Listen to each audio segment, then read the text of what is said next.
আজকে ছিল আমাদের ৩য় ক্লাস, কিন্তু আমাদের ম্যাম ছিল না, এর জন্য বেশি কিছু শিখতে পারিনি। জাস্ট আগের গুলাই যা শিখেছিলাম ওগুলাই ছোট একটা টুকরা কাপড়ে ট্রাই করছিলাম। অন্য একটা ম্যাম ছিল, জাস্ট দেখিয়ে দিচ্ছিল যে এইভাবে গিট দিতে হয়। শুধু আজকে ৩য় নাম্বার ক্লাসে এই গিটটাই শিখেছি, কিন্তু ম্যাম এসে পরের দিন বলল যে এটা ভুল পদ্ধতিতে গিট দেওয়া হয়েছে, এটা হয়নি। কেয়ার করা, যাই হোক, এটাকেও কালার করলে নাকি অন্য একটা ডিজাইন ক্রিয়েট হবে, এর জন্য রেখে দিলাম।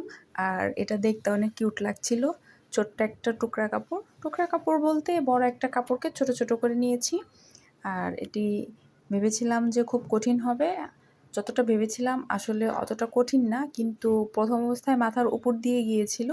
এখন মোটামুটি একটু বুঝে আসছে, দেখা যাক পরবর্তীতে কি হয়।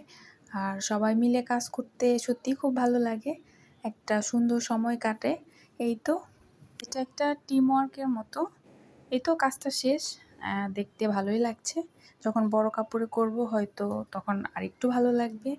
Thanks for watching.